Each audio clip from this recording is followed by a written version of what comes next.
So hello everyone and welcome to the 2022 Lean in Higher Education Conference. Thank you for attending today's session, which is titled Process Improvement at Michigan State University in the Division of Student Life and Engagement. And the presentation is Game Day Magic, which will be run as a learning session.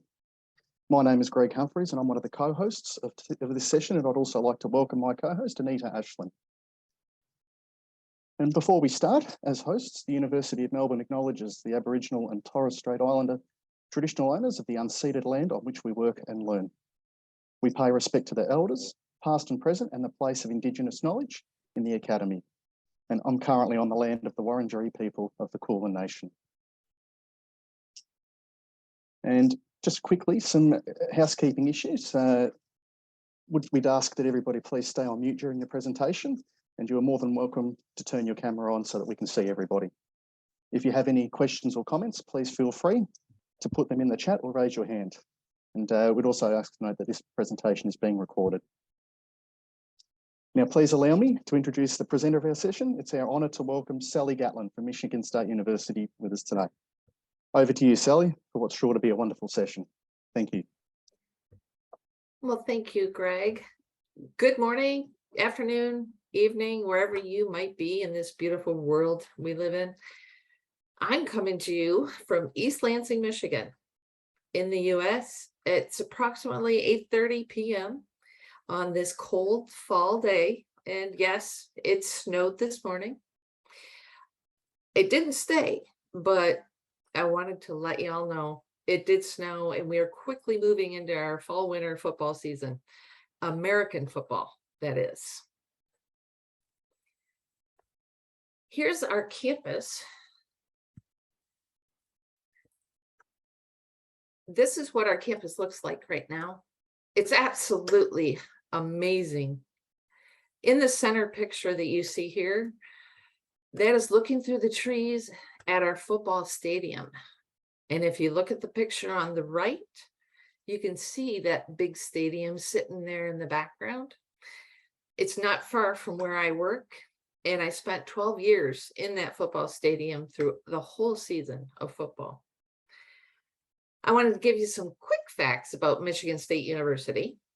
For those of you that joined Tarek and I on day 2, he is far more thorough in his approach to everything MSU does. So my quick facts are, yes, we have 49,695 students. We have 17,583 students that live in residence halls, apartments, and graduate hall on our campus. We have the largest residence hall system in the United States with 23 undergraduate halls, 1 graduate hall, and 3 apartment villages. We have 5,300 acres on our main campus, which is what you see here. You can't even see the end of the campus in this picture. But we have over 20,000 additional acres across the state of Michigan, the picture on the left here. It includes property in every county through our extension programs for research and agricultural education. So we're ready to get started. Game day magic. In the beginning, the amazing thing of a football Saturday is not amazing really at all. We had begun this journey of continuous process improvement through the framework of an integrated practice organization. And this was our roadmap to achieve divisional, long-term survival and thriving. We needed to create a student and guest experience that everyone that sets foot on our campus would never forget. That journey I'm going to take you all through today is just one example of the 3rd level IPO process improvement pieces that we do here on campus. It is a journey of how we continue to focus on delivering exceptional service to our students, guests, faculty, staff of Michigan State University. By becoming lean in all that we do, we can then create more value in every process with less human effort, time, capital expenditure, and space, by removing roadblocks from the workflows that create value to our students, guests, faculty, and administration. At Michigan State University, all the concessions in our football stadium are handled by an in-house, small but mighty team. This team is part of the Division of Student Life and Engagement. We handle everything outside the academic classes for all our students on campus and our community. This small but mighty team handles all the operations of the football season, which is a minimum of 7. It's 7 home games. Every 10th year, we have an 8th game. And then we also handle all the men's and women's basketball, hockey, any other athletic event that you can think of, plus all our agriculture and special events, totaling to over 300 events a year. In my first season as the warehouse manager at the MSU Spartan Stadium was in 2013, and the world was changing quickly. We had the internet in our pocket. As long as wherever we went, we had Wi-Fi connections. So that began some thinking about how we could possibly provide the greatest possible experience for everyone, including our staff, was at the top of my mind.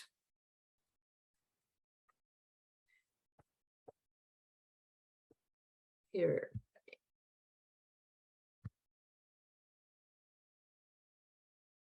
Okay, we are not advancing. Why? There we go. Here we go. One of the most important things to remember in lean and process improvement is that we cannot look at the current condition of one particular step in the process. We have to look at the whole system and make sure we are fixing the system and not just a symptom. These funny looking papers here are how we tracked our inventory. So this led me to take the first step to continuous improvement. I needed to see the whole system. I needed to take a walk. I needed to go to Gemba and really observe everything that happened, because as I said, we had the internet in our pocket, but we didn't have it to do our paperwork, which struck me as a little odd. Well, I couldn't be the manager in the warehouse and go to Gemba during our events. It just wouldn't work. So I had to recruit a team and put them together so that we could find out exactly what our processes looked like. We needed to go to Gemba. I asked our chief lean officer and some lean champions from our division to join me at our spring football game, which is called our green and white game. And it's just our team practicing in front of anybody that wants to show up at the football stadium. Our largest crowd has been 55,000 people at that spring football game, which we were completely unprepared for at the time. But that's where process improvement means the most. It helps us get through those unexpected circumstances. As we observed the operations and service delivery, we started to see many areas of the process where all of our service groups checked in and we did the inventory counts. And we were really lagging, and the flow literally stopped at certain points. And we really needed to get that fixed. One of the key observations was the time spent getting those stands open and prepared to serve our guests. We utilize service groups, nonprofit service groups throughout the community so they can raise money for their organization, because we had 52 concession stands amongst the 8 floors of football. All those service groups earned commission on every item they sell. So inventory bears the weight of them being successful. or not. We did not have a point of sale system. We did everything by hand. So our service groups had to rely on the capabilities of a combined effort of our staff and their managers in order to realize their success. The inventory program, it was called Convivial, was written specifically for this team by our divisional strategies and services team in 2002. It was internet-based, but didn't talk to any other program anywhere. It was kind of useless in order for us to be able to utilize it and get away from this handwritten inventory sheet. We had to figure out a way to make it work with the internet. The inventory tracking process was for me to create this white sheet that's right in the middle of your screen here. You had to handwrite everything in. You had to handwrite all your adjustments. You had to add them all up, multiply it by the price in order to find out your retail sales. This is how we realized whether or not a stand balanced, because we counted the inventory again at the end of the evening to see how many products they sold and whether or not the amount of revenue that they took in actually balanced. Then at the end of a 12-hour day, our service group managers would have to fill in this little bubble sheet over here on the left. We called them we call it a bubble sheet, but our students use a Scantron that looks identical to this to take their exams. Can you imagine filling one of those out after a 12-hour day, being on your feet the entire time? It just wasn't the way to do this, and it was not going to make everyone successful or make it an unforgettable experience in a positive way. These bubble sheets were an outdated tool that needed to be eliminated. But that doesn't solve the whole problem. That would be just fixing a symptom. We needed a better way to enter inventory directly into our system instead of handwriting, adding, multiplying, when our inventory program was internet-based and could do all this work for us. There had to be some kind of connection. This leads us to establishing what is called our future vision or our future state for the IPO progress in the IPO system, in the IPO organization that we were looking to be. As we looked upon our future vision, we realized that our organization continues to evolve our service model to drive increased value to our student and guest relationships.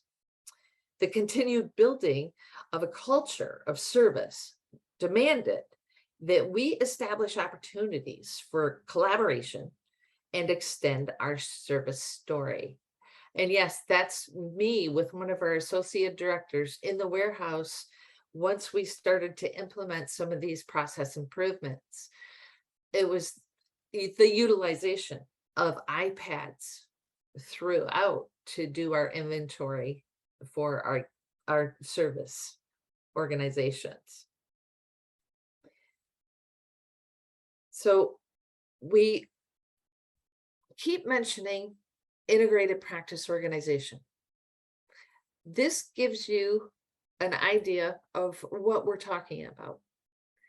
An integrated practice organization is defined as a high-performance organization characterized by a lean thinking and systems practice culture that delivers excellent services and goods through perfecting existing approaches and learning new ones to understand and act on student, guest, and customer expectations.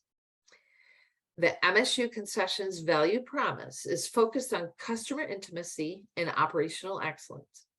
We needed to establish the process performance levels of concessions. More specifically, the performance level of our staff and our service groups at Spartan Stadium. This is where we began, by asking these 3 questions. Are we doing the right things? Can we do the right things? And are we doing the right things right the first time? By asking these 3 questions, by utilizing the IPO framework, we needed to transform the culture and provide the evidence that the organization is on its journey to operational excellence. It is important to keep in mind the following about the scope and nature of an IPO study. It is a systematic, consistent approach that develops capability in methodical process excellence techniques. It supports new and/or ongoing process excellence efforts. It's not a project. It has a start, but it has no end. We always are going to keep working on process excellence, targets, behavior change, and the improvements that the improvement team always stays wide awake and looking for better ways to do things. An IPO does not seek specific answers from the get-go. It is an effort for experimentation with questions such that a team presents management with the most suitable countermeasures for their particular issue and setting.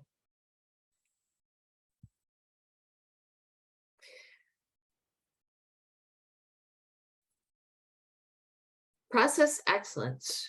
By going through our Gemba walks and working through all the process that happen on a game day, the IPO team began the work of coming together to consider process excellence such that the flow of value is unimpeded, at least as much as possible. There are always going to be circumstances that would arise to challenge the flow. There's one particular game day we had a 3.5-hour delay for weather. We had pouring down rain, we had lightning, but we stayed. The game did actually restart, and we beat Penn State. We were Penn State's only loss. It's a record in the Big Ten you don't always want to hold, even though it's the longest rain delay ever in a Big Ten football game. The IPO study is the incubator for process innovation, because process excellence activities create an environment of seeking and accepting change on a daily basis. Every game day was an incubator for us. Every game we would try to improve at least one step in the ever-evolving work of providing the outstanding Spartan experience. When the focus of an IPO study like the MSU Concessions IPO, it focused on the operational excellence being set in the service delivery setting. Operational excellence is comprised of people, process design, technology, and leadership. Are we doing the right things right the first time? This is known as our process performance level, the process excellence level, or the IPO study level. In general, performance is the ability to meet a predefined standard. At the IPO level 3, the predefined standard is lean. We have here our value stream map that we created during our process. The Division of Student Life and Engagement embraces the following lean definition. Lean is creating more value as defined by the recipient, be it a student, customer, consumer, stakeholder, guest, client, constituent, community member, etc. For less capital expenditure, human effort, time, and space by removing the workflow stoppers in the value stream creating work.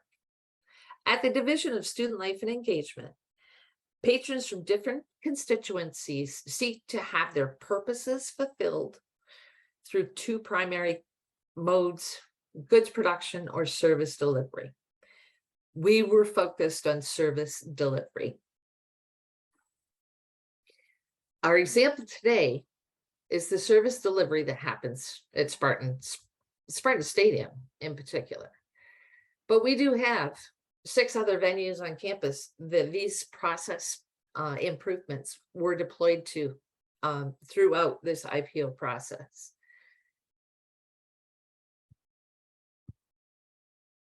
The IPO process itself follows these steps in order to improve processes and document them and make sure there's consistency in applying these process improvements across all venues on our campus.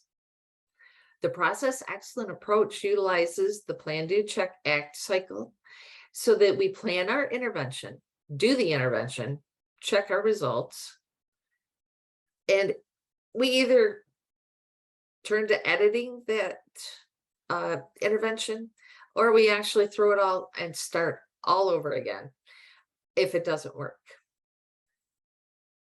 The IPO study level is the incubator for process innovation because process excellence activities create an environment of seeking and accepting change on a daily basis.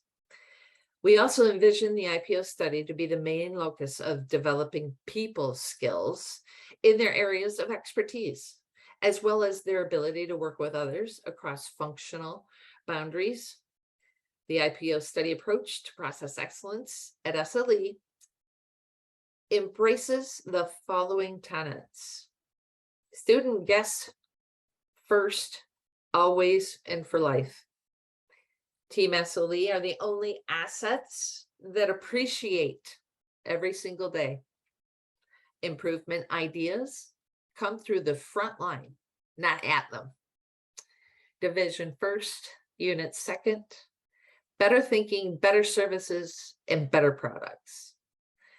Services and products compete on 3 essential fronts: performance, quality, and price. We all know about prices these days. We keep fixed problems fixed, eliminate root causes of defects, and inspect sub-process all throughout every process itself.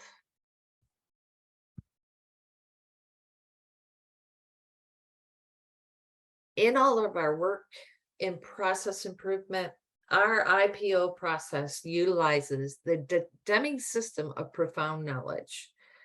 This helps our people change the way they think about the people, processes, and/or systems, and how they interact with one another. The 4 components of this system are pictured here. All of these interact with one another in our thinking about the processes within this system that we're studying to handle serving 75,000 customers during an American college football game day. They drink a lot of pop, and they eat a lot of hot dogs, and they cheer very loud. Scientific thinking in this PDCA, that plan, do, check, act of our experiments, takes us to our vision challenge. We're going to quickly review some of the steps we have taken throughout this process in order to realize the benefits. Step 1, we set the future vision to be everything connected for excellence in guest experiences at Spartan Stadium and MSU venues. Step 2, we went to Gemba to see how the work is done, to give us a place to start, to see what was happening. We created a value stream map to organize our process and went through a series of questions backed by team expertise to narrow down our focus on specific processes that we could eliminate waste, either through eliminating travel time or eliminate the process altogether if possible. Step 3, we utilize the Deming system of profound knowledge thinking to find root causes and better establish our current condition. We now set the target conditions, whether these are outcomes like reducing costs, improving quality of service, or performance attributes. Step 5, use deliberate scientific thinking to identify the so what that will address the performance gap that exists between our current condition and that next target condition of our process. Step 6, we utilize the PDCA cycle. We check the results and make the appropriate actions necessary to either accept the experiment as is, modify it, or start all over. We make a hypothesis and then put together a plan to experiment, test that hypothesis, and see what happens. We need to record the results and synthesize whether our experiment was successful or not.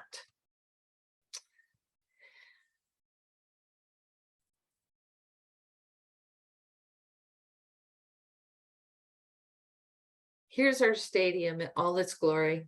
There's Sparty and our wonderful flag with our Spartan head on it.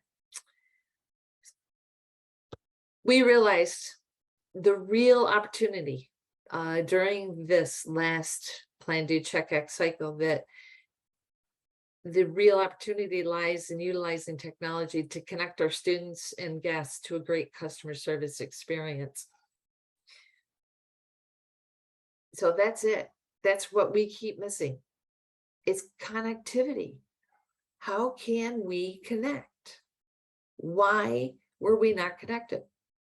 Why are we doing everything by hand? Oh, okay. I'm going to stop there. You know, we have this thing, we do the 5 whys. I'll stop with just the 2 for now. Well, we had to figure it out. So we established timelines regarding the counting of inventory with our service groups. We started with this green and white spring game where there's only 20, 30,000 people to serve instead of our full $75,000 football stadium. We trained our students in regard to, they only had 30 minutes to count this inventory in for each stand. The enhancement of our ability to initiate this discipline and accountability helped us start to get things done the right way the first time. Additional procedures were able to be put in place to distribute the running of the inventory during the games. And you don't think that's difficult with, you know, people wandering around. They don't always sit in their seats. Why aren't they out watching football? Why are you on the concourse buying food? But they are at all times. What we did figure out is that we had to put some more procedures in place so that our students were all being treated equitably across the board. In addition, we utilized Wi-Fi hotspots so that we were able to actually enter our inventory into the system directly instead of me having to do it again after everyone was done. With such drastic changes in processes, it took us a great deal of writing and process detailing before it all really came into what has become the regular processes of a college football game day at Spartan Stadium. In addition, we have, like I said, 8 levels of stands on the one side of our football stadium. We call it the tower side. We use the media internet network in order for us to be able to utilize inventory iPads on those floors. That's what good relationships and being able to talk to anyone and have them help you figure out the best way to do something, because we would not be allowed to access the media internet without access to the administration of our athletics program. In addition to that, we utilized it to close down the 500 and 600 level stands. What this did is it reduced the man hours and wasted travel time to and from the warehouse to balance all these stands. It also saved the legs of many of our students and our service group managers. From the warehouse in the northwest corner to the very top stand on the southeast corner was a 40-minute walk. Each game brings us new opportunities.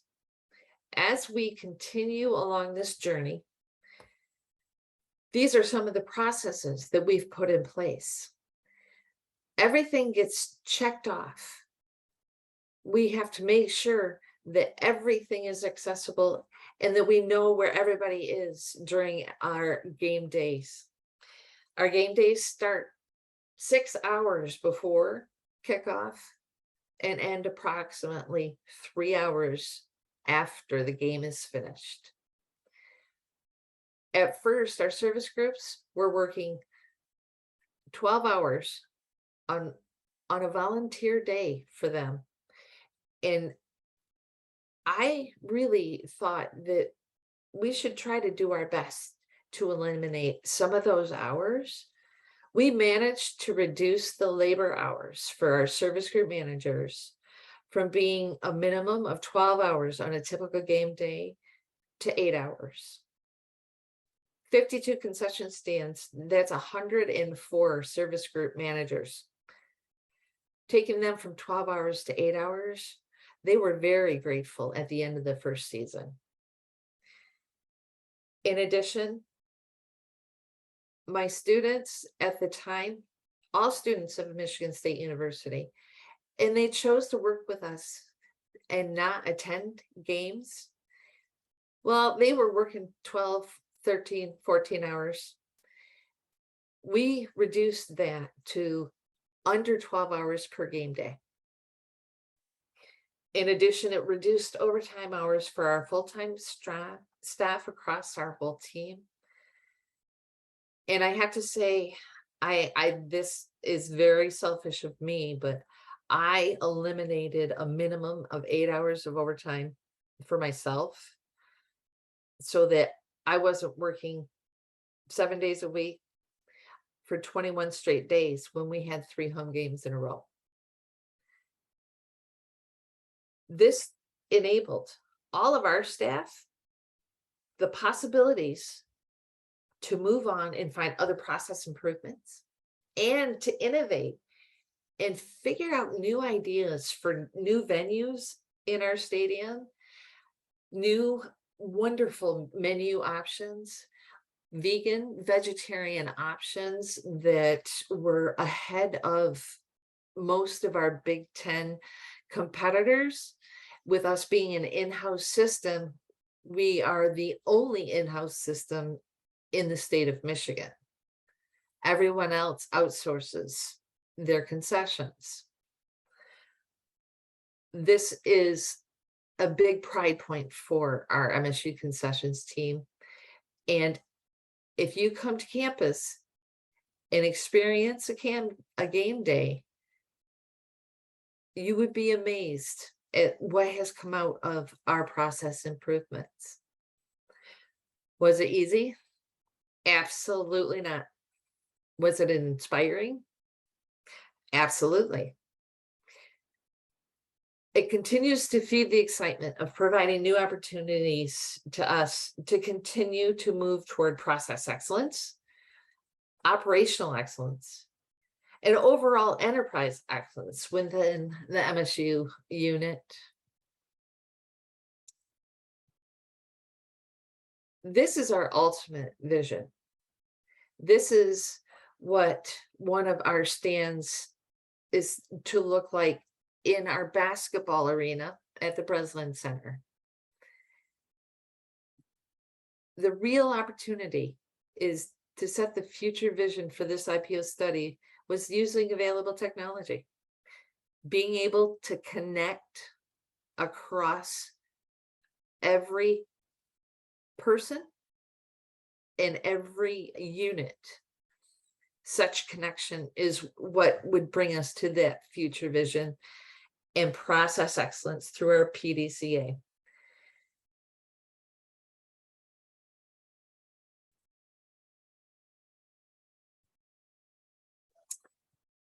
So one of the things that seems to be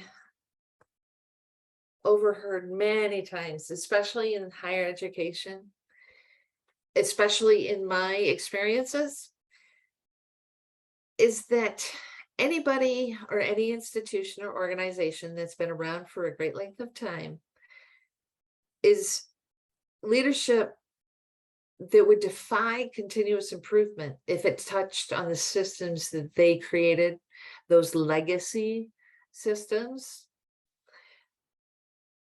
because we created that. That's the way we've always done it, always kept coming up. Well, sometimes I think you have to ask forgiveness instead of asking for permission. That's the way we used to do it, is my statement. Process improvement has to continue. It has to improve our value stream and has to improve our game day experience.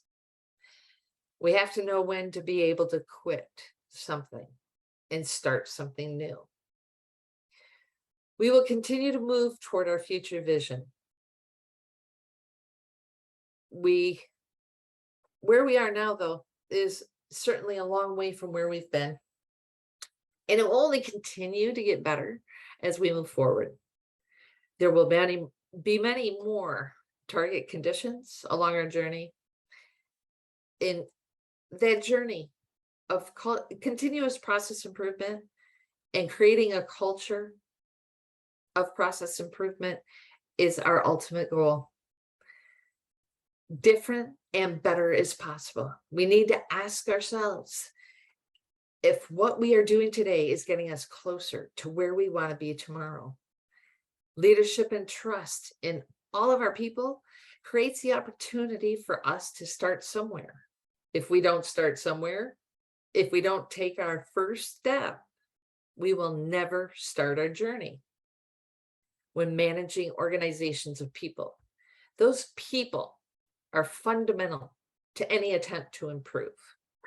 People are our source of value. People are what allow the organization to continually improve. The people in the organization are what will make it successful or not.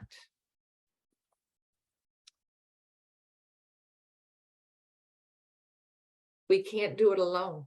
We can't tell others to do it. We all need to do this as a team. Michigan State University's concessions unit value promise is focused on customer intimacy and operational excellence. We needed to establish process performance levels at Spartan Stadium. This is where that future vision really came to light for continuous improvement journey for this, not only this team, but for all of our university. We need to improve our customer and student experiences and our employee experiences at the same time. MSU Concessions has undergone a transformation to better serve our guests by improving processes and providing outstanding guest experiences at Spartan Stadium. It is so important to remember, as we all continue on our journeys, that it's about the people. Without our people, we don't exist.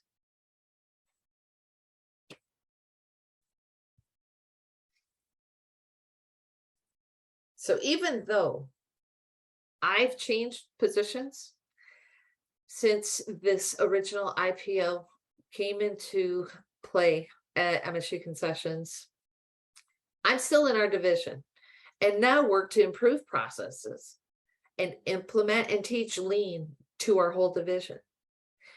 But I still stay connected and invested with this one big process improvement, this one IPO to this day.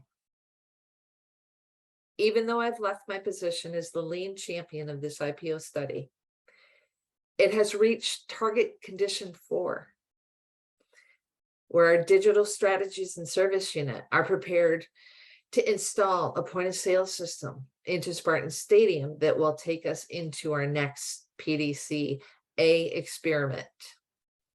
That will happen this spring.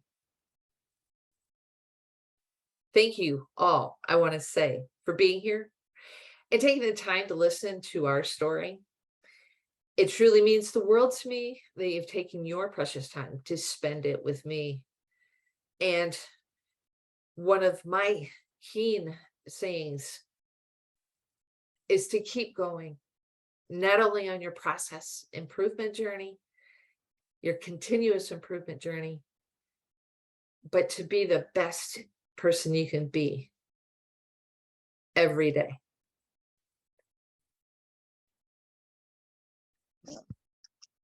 Thank you very much, Sally. Do we have any questions? We've got roughly 3 minutes left. Do we have any questions from the audience at all for Sally? Please feel free to put into the chat or to speak up.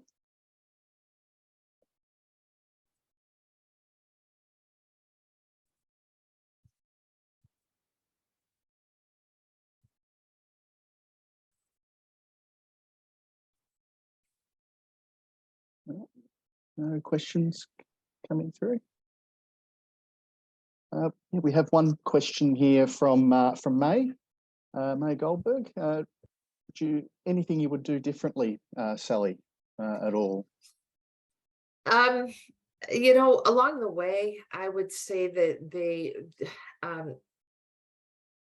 there probably would have been things I would do a little differently, but I just the opportunities to go through the plan, do, check, act cycle is so limited because you're either in the game day experience or you're not. It's not, you can't, you don't know what is going to come at you on a game day. And when you have 75,000 people with you for approximately 4 hours, and they all want to be fed within 20 minutes of that 4 hours, you're in the heat of the moment. But I certainly, if I had all the money in the world, I would have started with implementing before I really looked at the processes and really truly improved the whole game day experience. And so I'm really kind of glad that I went through the experience of having to do it just one step at a time. That's the key factor for me, is go to Gemba as often as you can. Go and look and see where the work is being done. Thank you, Sally. We've got one more question here. Some lessons learnt from Shreya. What were your lessons learnt and what was your biggest achievement from this project?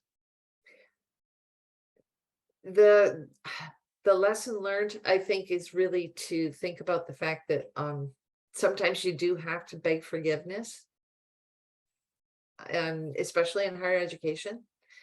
I know that I didn't want to have to work 30 straight days in a row. And at that point, the way we always did it wasn't working. And I had to continue. I worked 21 straight days. As I said, and those days are 12, 14, 16 hours long. And the lessons learned is the fact that to beg forgiveness, sometimes they won't give you permission to do it anyway. Sometimes it has to be that way. Overall, I think the experience has been amazing. And the success is that we're implementing a point of sale system. It never would have happened without having this work, all this documentation, the evidence that this is the only way that we can compete with our neighbor down the road, who is, like I said, it's 65 miles away, the University of Michigan. They seat 110,000. We only seat 75,000. In order to be competitive, we need to have internet connections. We need to be a live stadium with Wi-Fi available. Sometimes you weren't able to use your phone even sitting in the stands because it's so overwhelmed. The system is so overwhelmed. Implementing a point of sale system upgraded all of the Wi-Fi. So it's really exciting to see that coming to fruition. Thank you so much, Sally. It's definitely very inspiring, very great Great. project. Thank you for sharing it with us. Thank you all. Thank you for being here. It's been amazing. Thank you. Okay, I think with the time, thank you very, very much, Sally, for your presentation. I know as a sports fan, I've certainly appreciated and enjoyed the presentation. And I'd just like to thank also everybody for attending today. And this brings us to the end of the session. And we hope to see you at other conference sessions. Hope everyone has a good day. Bye for now. Thank you.